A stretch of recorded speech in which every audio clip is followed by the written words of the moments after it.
tie this. I've done this so many times and it's always been fine. It still makes me nervous.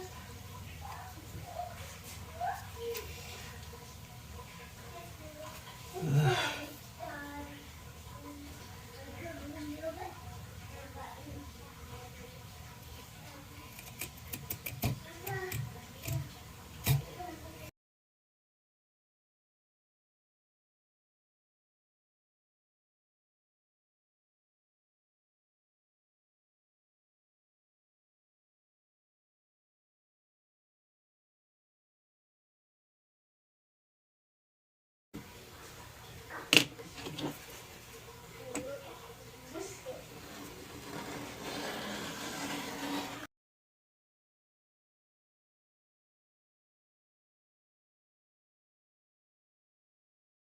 Okay, so I glued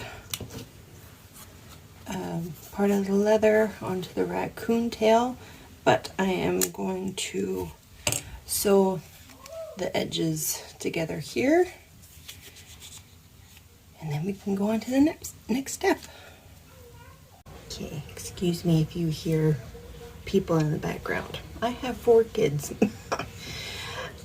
So I sewed on this leather to the raccoon tail. I did a whip stitch.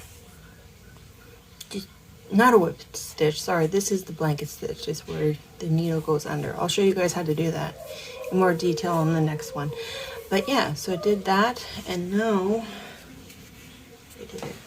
okay, I'm gonna put this string.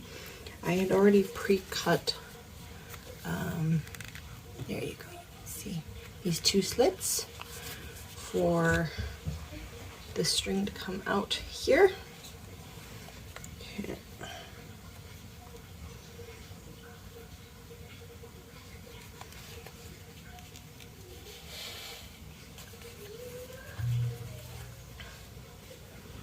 Now you can make these strings as long as you want. It's personal preference. You do need to have them long enough though where you can tie them together though. Oh my goodness, cooperate with me. Thank you. Okay. So those 2 are out now. So now I am going to take this. So I beaded extra to go in here. We will glue it. We'll put this down.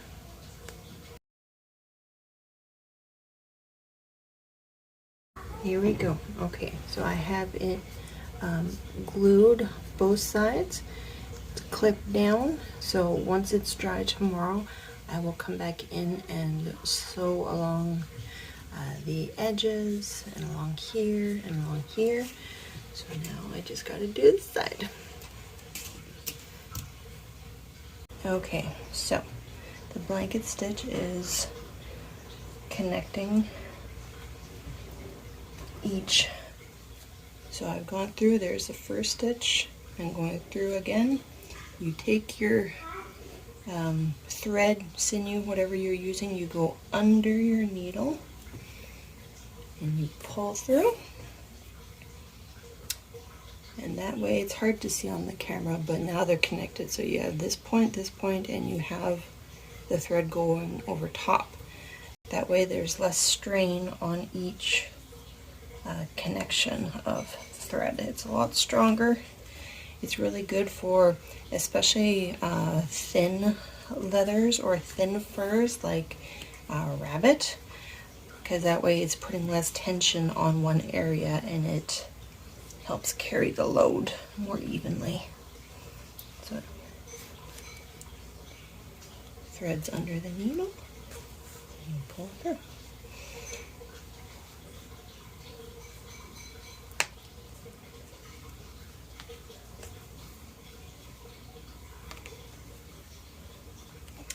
But yeah, it's a very basic stitch. It's a very good one.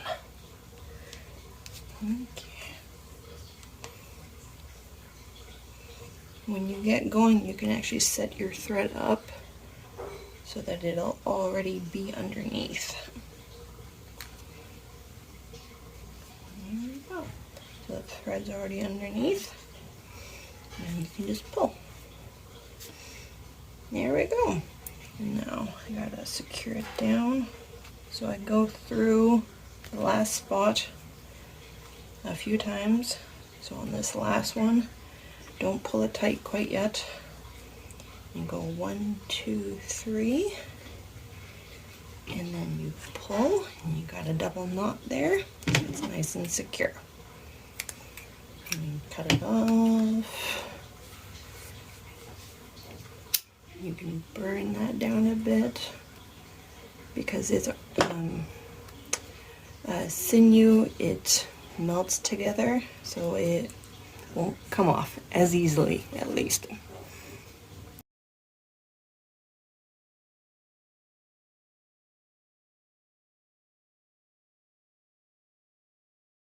Okay, so I've got both sides all sewn up together. Oh, I love how it turned out. Okay, so put it on. So this is why you need to have slightly longer leather pieces so you can tie it on to the hat.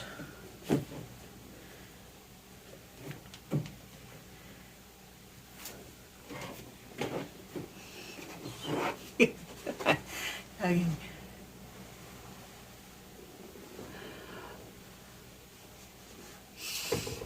Let's see this.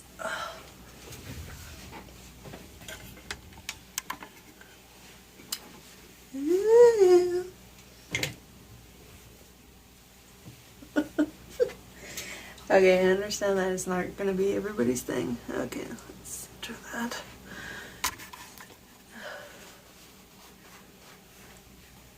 But I think they're fun. Oh my goodness. Yep. Next time I would probably make it a little bit longer so that the tails can hang more down. But yeah. And of course you can make them like just with the beadwork as well. Yeah. Okay. Bye.